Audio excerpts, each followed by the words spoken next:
I never thought I'd find myself here, typing out my story like one of those cautionary tales you hear about in relationship advice forums. My name is Jake, and I've been married to Laura for 5 years. I thought we had a solid marriage. We had the usual ups and downs, but I always believed we were a team. That was until I started noticing some changes in her behavior. It began subtly enough. Laura, who used to come home straight from work, started staying late more often. At first, I brushed it off as a demanding project at the marketing firm where she worked. Then there were the frequent late-night texts. She claimed they were from her boss, but I couldn't shake the feeling that something was off. It was the little things, you know. A lingering smell of cologne that wasn't mine on her clothes, her sudden interest in going out with friends without me, and the way she would often leave her phone face down on the table. I'd catch her scrolling through it, but as soon as I approached, she'd quickly lock the screen.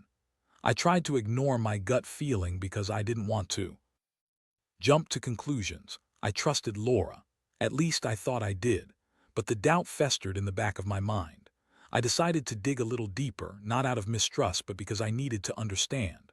The more I searched, the more I felt like I was spiraling into a dark rabbit hole. The moment of truth came one Friday night. I was at home, scrolling through social media, when I stumbled upon a post from a popular local band. They had just released a new single, and there she was, Laura in the background, beaming like a Cheshire cat, with her arm draped over the lead guitarist, a guy named Ryan. I didn't know who he was at the time, but I felt the blood drain from my face as I scrolled through the comments. "Laura, you're the best. Can't wait to see you at the next gig." My heart raced. I felt like I was losing my grip on reality. I had to know. I couldn't just sit there wondering if my wife was cheating on me with some musician because they had a connection on stage. So, I decided to confront her when she got home. When Laura walked in, I could see she was a little tipsy, wearing the same dress from the post. I confronted her about the picture and the late nights. She laughed at first, brushing it off as innocent fun. "Oh, Jake, it was just a silly night out with friends. You know how musicians are, right?" she said, flipping her hair back, that usual bitchy tone creeping into her voice. But I pressed. I told her I'd seen the comments and that her stories didn't add up. She hesitated, her face falling, but then came up with a line so rehearsed it made me sick. "I just wanted to have some fun. You know how boring life can be sometimes." As I stood there watching her evade the truth, anger bubbled up inside me. I wanted to scream, to shake some sense into her, but I was lost for words. I felt betrayed, not just by her actions, but by the lies she spun so effortlessly. I had made a home for us, a safe place, and she had turned it into a playground for her reckless decisions. The following days were a blur of emotions. I was furious, heartbroken, and filled with a sense of betrayal that I had never felt before. I found myself pacing our living room countless hours, replaying that moment over and over in my head, trying to process everything. It was like a storm inside me, and I didn't know how to calm it. But I knew I had to make a decision. Did I confront her again, demand she choose between me and this musician, or did I take a different route? As days passed, I started to think about my own satisfaction, my own closure. I couldn't just let this slide. I needed a plan, a way to flip the script and take back control. This wasn't just about revenge, it was about reclaiming my dignity. I decided I wouldn't let her get away with it. If she wanted to play with fire, I would make sure she got burned. If I was going to do this, I had to make sure it was calculated. I didn't want to act out of pure emotion. I wanted to make a statement that would resonate with her. I might not be able to stop her from being with Ryan, but I could ensure her life with him wouldn't be as glamorous as she thought. As I sat there, stewing in my anger, I began to outline my plan. After that emotional confrontation with Laura, I couldn't shake off the feeling that I was standing at a crossroads. It was clear the love we once shared was now overshadowed by her betrayal. I needed to gather my thoughts and come up with a plan. The thought of letting her get away with all of this ate at me. I thought about Ryan, the musician who had charmed his way into my wife's life. He was a handsome guy, probably oozing charisma with his guitar and his band, and I felt a surge of hatred toward him. I spent the next few days in a haze of anger and determination. I started doing research on Ryan and his band, digging into their music career like a detective. I was relentless. I found out they were on a small but growing local circuit, playing gigs at bars and festivals, gaining a modest following. I even discovered that they had a few videos on YouTube. The more I watched, the more I realized how deeply Laura's infatuation with him ran. She had all but forgotten the life we had built together, and it made my blood boil. One late night, I found myself on the computer, diving into the comment sections of their music videos. I came across a few fans who seemed to idolize Ryan, and I knew that if I wanted to get under Laura's skin, I would have to disrupt that adoration. I started crafting a plan that felt both malicious and satisfying. I wanted to make sure that Ryan's career, and by extension, Laura's newfound happiness, would be shaken to its core. I decided that I could leverage social media to my advantage. I figured out how to make fake accounts on platforms like Twitter and Instagram, ones that would look credible enough to get some traction. I began to post comments and messages about Ryan, claiming he wasn't the nice guy everyone thought he was. I fabricated stories about his past, rumors of him being an egomaniac, a womanizer, someone who treated fans poorly. I even reached out to a few fans who seemed influential, dropping hints about his dubious character and questionable private life. It was exhilarating, too. Think I was taking charge of the narrative. I felt like a puppeteer, pulling the strings on this musician's public image. Every little like, retweet, or comment that echoed my sentiments felt like a small victory. I was starting to see the seeds of doubt sprout among his fanbase, and I was hooked. As I executed my plan, I made sure not to let Laura see through my facade. I put on my best poker face, acting as if everything was normal.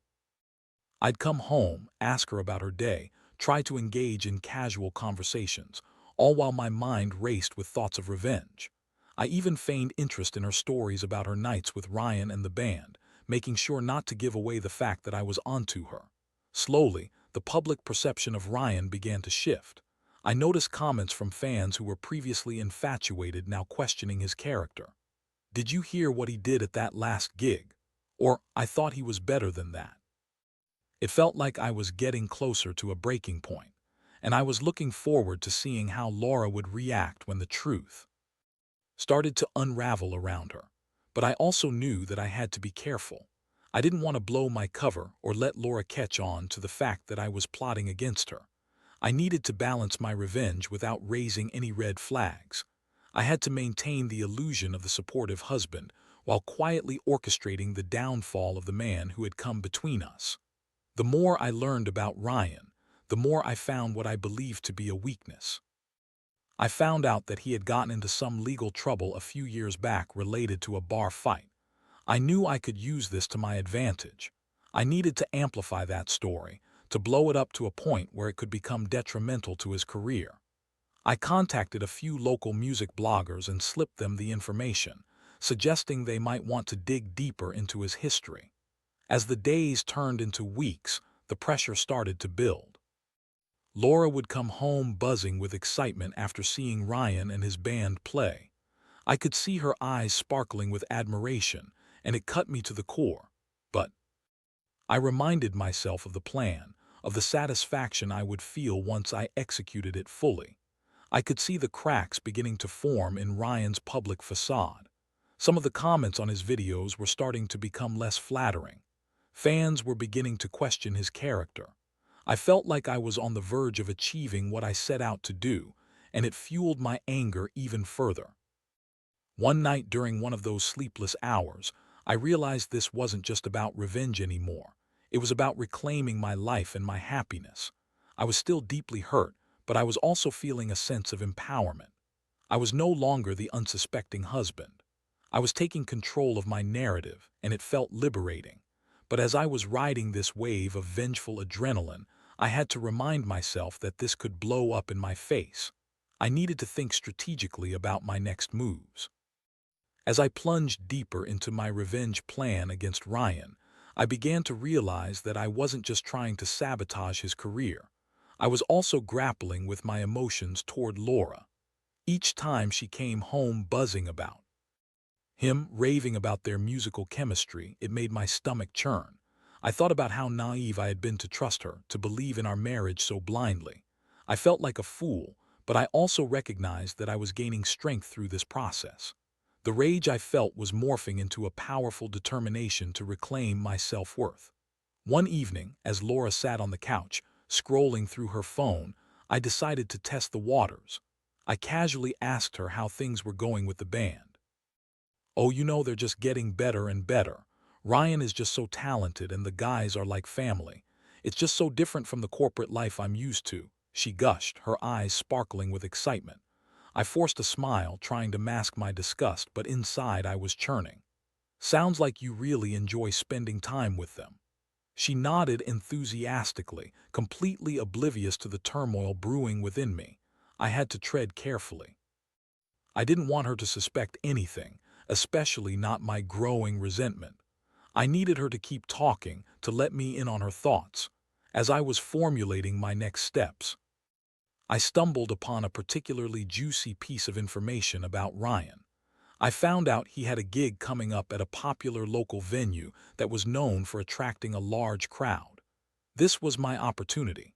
I could turn this gig into a spectacle, a moment where I could expose him in front of his fans and, ideally, Laura. I couldn't allow her to continue to idolize a man who had zero regard for the sanctity of my marriage. I reached out to a few contacts in the local music scene, laying the groundwork for my scheme. I needed to make sure that when the night of the gig came, I wasn't just another face in the crowd. I wanted to be front and center, ready to pull the strings at just the right moment. As the date approached, I ramped up my efforts. I intensified my online campaign against Ryan, planting seeds of doubt and concern. I posted anonymous messages about his past, shared stories of his alleged bad behavior, and reached out to local bloggers with the same tales. I crafted a narrative that painted him as the self-centered musician who had no respect for anyone but himself. It became a whirlwind of rumors and whispers, and I felt a sick sense of satisfaction with each new comment I saw spreading through the community. The day of the gig arrived, and my heart raced with anticipation. I told Laura I wanted to join her for the concert, wanting to seem supportive, but in reality, I was ready to execute my plan. I knew I needed to be there to witness her reaction when everything unraveled. When we arrived at the venue, the energy was electric. People were buzzing with excitement, and as I scanned the crowd, I saw Ryan mingling with fans. He looked so confident, playing the part of the rock star to perfection. I could practically feel Laura's excitement radiating beside me as we found our place near the front of the stage. As the band took the stage, the crowd erupted into cheers. I watched Laura, eyes wide, completely engrossed in Ryan's performance. The music pulsed through the air, but I felt like I was watching a movie unfold in slow motion. I could see her swaying, her body moving to the rhythm, completely lost in the moment. But I had my own agenda. I had a few friends strategically placed in the crowd, ready to help me bring the truth to light. The plan was simple. I needed to get his attention and then drop the information I had gathered right in front of everyone. Midway through the show, I made my move. I pushed my way to the edge of the stage, waving my arms to get Ryan's attention. He spotted me and with a cocky grin leaned down to the edge. "Hey man, enjoying the show?" I leaned in closer, holding my phone up and shouting, "Ryan, why don't you tell everyone about that little bar fight you had and how you were kicked out for starting it?" Realization dawned on his face, and the music came to an abrupt halt. The crowd turned to look at me, confusion mixed with intrigue. I could hear whispers spreading through the audience as I continued. "Or maybe you want to explain why your last girlfriend said you were a total jerk. You can't fool everyone, Ryan." The atmosphere shifted instantly. I felt adrenaline coursing through my veins as I turned to glance at Laura. Her face paled. She looked like she had just seen a ghost. The elation she had felt moments ago was replaced by disbelief. The crowd erupted into murmurs, some fans looking at each other with shock. Ryan faltered, trying to regain his composure, but the damage was done. I could see the cracks in his confident facade. "Who the hell are you?" he spat back, attempting to deflect. I'm just someone who knows what you really are, I shot back, feeling empowered by the chaos I was inciting. As I continued to expose him, I felt Laura's presence beside me shift dramatically. I could feel her confusion and anger radiating towards me, but I didn't care. I was neither her shield nor her support anymore. My goal was to ensure that she saw Ryan for who he truly was, a selfish man who didn't care about the lives he disrupted. The crowd's energy shifted from excitement to disbelief, and I could see fans pulling out their phones, recording everything that was happening. I knew this moment was going to be blown up on social media, and Ryan would face the consequences of his actions. As the show came to an unexpected halt, I stepped back. Watching the fallout unfold, I felt a mix of satisfaction and dread. It was exhilarating to see Ryan squirm, but I couldn't ignore the fact that I had just put Laura through an emotional ordeal. I wasn't sure how she would handle this, but I was ready to face the consequences. The atmosphere at the venue was thick with tension, the kind that rumbles in the pit of your stomach. I had watched the excitement drain from Laura's face as she processed what was happening. She looked torn, almost like she was caught between two worlds, the fantasy she had built around Ryan and the harsh reality I was throwing at her.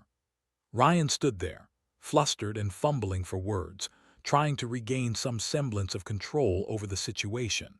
Fans were shouting questions and expressing their disbelief, while others pulled out their phones, eager to capture this dramatic spectacle for social media. I knew this would only amplify my actions, spreading the truth about him far beyond this venue, and it felt absolutely intoxicating. Laura's eyes darted between me and Ryan, and I could see the frustration boiling inside her. It was as if the weight of realization was pressing down on her, and I wanted to relish every second of it. The music had stopped, but the fire in my heart was anything but extinguished.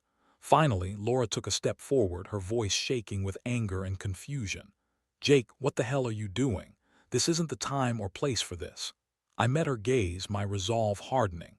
"This is exactly the time and place, Laura. You need to see who he really is. You've been so blinded by his charm that you haven't even questioned his character." Ryan, still trying to salvage his reputation, jumped in. "Dude, this is ridiculous. You're just some jealous husband trying to ruin my show.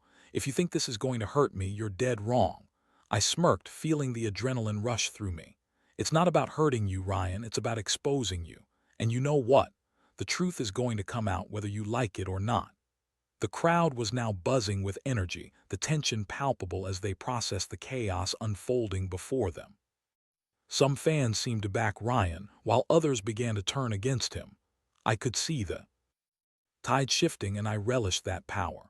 Laura grabbed my arm, trying to pull me back, but I wouldn't budge. "Jake, please, can't we just talk about this later?" I shook my head, my heart pounding in my chest. "No, Laura, this is the moment of truth. You can't keep pretending everything is fine. You need to recognize the choices you've made." She looked at me, her expression a mix of anger and hurt. I could see it in her eyes, the realization that the facade she had built was crumbling. But part of me wondered if I was going too far. Was I doing this for revenge, or was I trying to save her from herself? In that moment of tension, Ryan attempted to regain his footing. "You think this is going to win her back? You're only making it worse for yourself, buddy." I scoffed, feeling empowered. "Oh, this isn't about winning her back, Ryan. This is about making sure you don't get to play with people's lives without facing the consequences." Just then, security personnel approached the stage, having noticed the chaos unfolding. One of them stepped forward, trying to defuse the situation. "All right, folks, let's keep it civil. We can't have this kind of disruption during the show." I could feel the crowd shift, some people cheering me on while others were urging for peace. The uncertainty in the air was intoxicating, and I knew I was at a pivotal moment. I looked back at Laura, who seemed frozen, torn between her infatuation with Ryan and the truth I was revealing. Before the security team could do anything, I stepped forward again. "You all deserve to know what you're actually supporting. Don't let him charm you with his pretty face and guitar. You deserve to know the truth." The crowd was now fully engaged, and I could see the murmurs spreading like wildfire. Some fans began chanting, "Truth, truth, truth." It felt surreal, but I knew I couldn't back down now. Ryan's expression shifted from shock to anger and he barked at the security staff. "Get this guy out of here. He's ruining my show." But the security personnel hesitated. They were clearly aware that removing me would only escalate the situation further. So instead, they positioned themselves between us, trying to keep the peace. I took a deep breath, trying to steady myself. I knew I was walking a thin line. I had to maintain control while simultaneously processing my own feelings of rage and betrayal. The truth was, I felt like I was losing Laura in this moment. And just as I was about to launch into another tirade, I noticed Laura stepping away, her expression shifting from anger to confusion and despair. She turned and walked out of the venue, the door swinging shut behind her. My heart sank.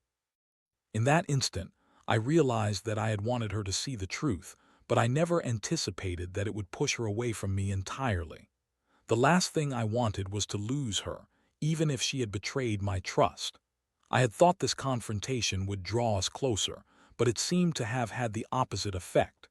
As I stood there, the crowd's energy still swirling around me, I felt a wave of regret washing over me.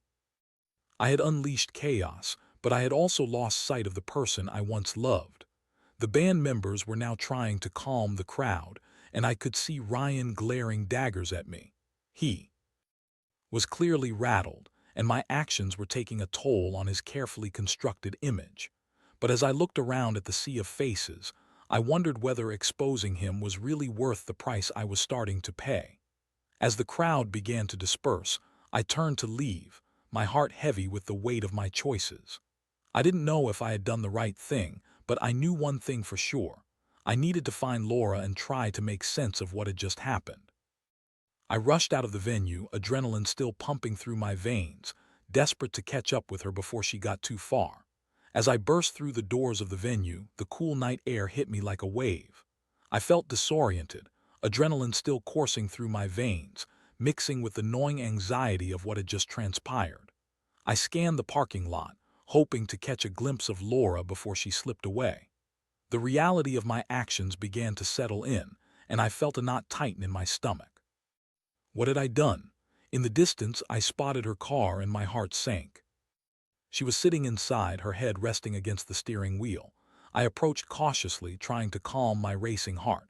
I knocked gently on the window and she startled, glancing up at me with tear-streaked cheeks. When she finally rolled down the window, I could see the hurt in her eyes. "What were you thinking?" she asked, her voice trembling. "You made a scene, Jake. You embarrassed me in front of everyone." "I was trying to protect you," I shot back, desperation creeping into my voice. "You were blinded by him, Laura. I thought if you saw the truth, you'd realize what he really is. A truth you made up. You think ruining him in front of all those people was the answer. You could have just talked to me." She snapped, her anger palpable. I felt my frustration bubbling up again, but I forced myself to remain calm. "I didn't have a choice. You kept sweeping things under the rug, pretending everything was fine when it was." Her expression shifted, and I could see the raw hurt behind her anger. "You're right. I was wrong to keep seeing him. I let excitement cloud my judgment, but this wasn't the way to handle it." I took a deep breath, trying to suppress the rising tide of emotions.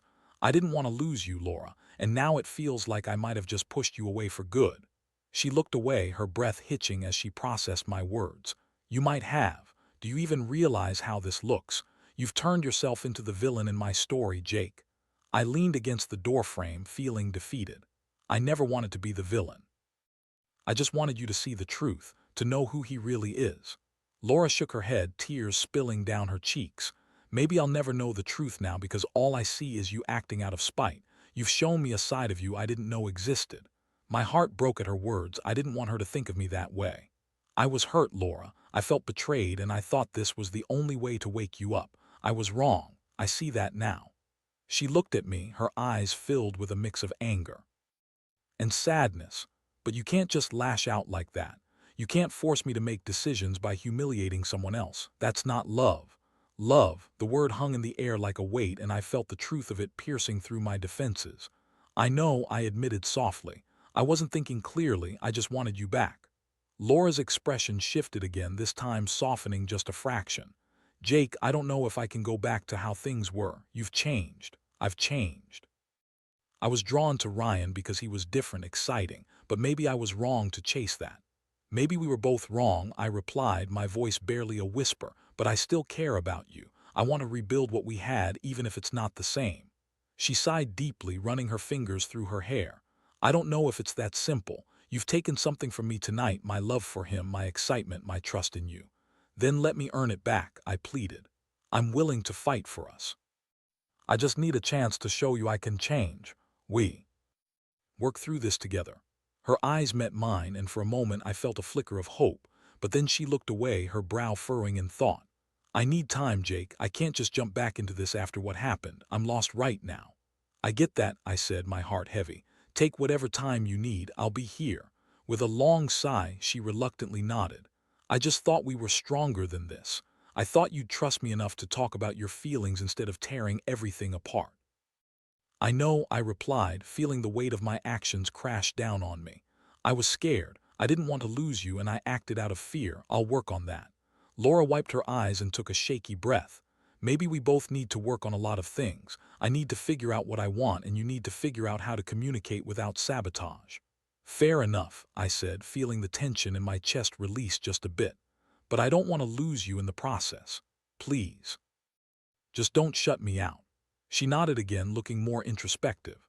I won't. I need to process everything. I suggest we take a break from each other for a while. It might be good for both of us. Whatever you need, Laura, I'll respect that, I said, my heart aching at the thought of being apart but knowing it might be necessary. As she started the car, the silence between us felt heavy, but I knew it was a step toward healing. I watched as she drove away, my heart sinking. The thought of her being alone filled me with dread, but somehow I understood that we both needed space to grow. The weeks that followed were a mix of longing and reflection. I focused on myself, trying to work through my feelings of betrayal and anger. I went to therapy, sought advice from friends, and tried to understand the role I played in our unraveling relationship. And as for Laura, I respected her space. I gave her time to figure out where she stood and what she truly wanted. I knew this was a difficult chapter in our lives, but I also sensed that it could lead us back to each other, or to a stronger version of ourselves, whether together or apart. Now, it was time for me to contemplate my next steps. I had to learn to let go of the anger and focus on what I truly wanted. The following weeks felt like an eternity.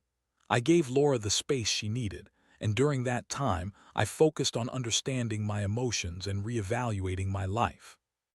I spent long hours reflecting on our marriage, the love that had once flourished between us, and the cracks that had formed under the weight of betrayal. I continued attending therapy sessions, where I learned that lashing out in anger often arose from feelings of insecurity and fear. My therapist helped me unpack my emotions and encouraged me to think about the kind of partner I wanted to be, one who communicated openly and honestly rather than resorting to revenge. During this period, I also avoided social media. I didn't want to see updates about Ryan or any of Laura's activities. I needed to focus on myself first. I spent time with friends, rediscovering hobbies I once enjoyed, and even took a few short trips to clear my head. Each moment away from the chaos allowed me to process what had happened and what I truly wanted moving forward. After a month of silence, Laura finally reached out. She asked if we could meet for coffee. My heart raced with anticipation and anxiety as I prepared for our meeting. I didn't know what to expect, whether she would come back to me with open arms or if she had decided to walk away for good. When I arrived at the cafe, I spotted her sitting by the window looking thoughtful. She hadn't changed much, her hair slightly different but still the same Laura I loved. As I approached, I noticed the twinkle in her eyes was missing. "Hey," I said softly, taking a seat across from her. "Hey," she replied, a hint of nervousness in her voice. We exchanged small talk at first, both of us feeling somewhat awkward. I could sense the weight of the unspoken words hanging in the air, and it felt like we were both treading on fragile ground. Finally, Laura broke the silence. "I've been doing a lot of thinking, Jake, about us, about everything." I nodded, my heart pounding. "Me too. I've had a lot of time to reflect on my actions and how I handled everything." She sighed deeply, running a hand through her hair. I realized that I was searching for something in Ryan that I thought I was missing in our marriage, but I was wrong to look elsewhere when we had something special. Her words struck a chord in me. I understand that now, too. I was so caught up in my anger and fear that I lost sight of what really mattered. I should have communicated with you instead of trying to expose Ryan. Laura looked at me, her eyes glistening with unshed tears. I was drawn to the excitement, Jake, but the truth is, I never stopped caring about you. I just got lost for a while. I care about you too, Laura. I've missed you every single day. I'm ready to work on our relationship if you are. She took a deep breath, letting the silence hang between us for a moment. I think we both need to work on ourselves before we dive back into this. I've learned that I need to be more open and honest about my feelings. I want us to have a stronger foundation. I agree, I said, feeling a flicker of hope. I want to communicate better and be the partner you deserve. I'm committed to making this work, but I also understand that it's going to take time. Laura nodded, a faint smile breaking through her serious demeanor. I think we can get there together. It won't be easy, but I'm willing to try. As we talked, I felt a sense of relief wash over me. We both acknowledged our mistakes and the lessons learned, but there was a newfound sense of commitment in the air. We were both willing to rebuild, brick by brick, layer by layer. The conversation flowed more easily as we discussed our shared memories, our dreams for the future, and how we could support each other moving forward. I could feel the connection rekindling, and it was both exhilarating and terrifying. By the end of our coffee, we made a promise to keep communicating and checking in with each other, no matter how difficult the conversations might be. We agreed to take things slow and allow ourselves to heal while reestablishing trust. As I walked out of the cafe, I felt lighter than I had in weeks. I knew we had a long way to go, but at that moment I was filled with hope. I was grateful for the lessons learned through this turmoil, and I understood that love sometimes requires hard truths and vulnerability to thrive. In the end, it was not about revenge or betrayal. It was about growth and rediscovering the love we had once shared. And while the scars of the past would always remain, I was certain that they could become the foundation of a stronger relationship. I had taken control of my narrative, and it was finally time to start writing a new chapter together.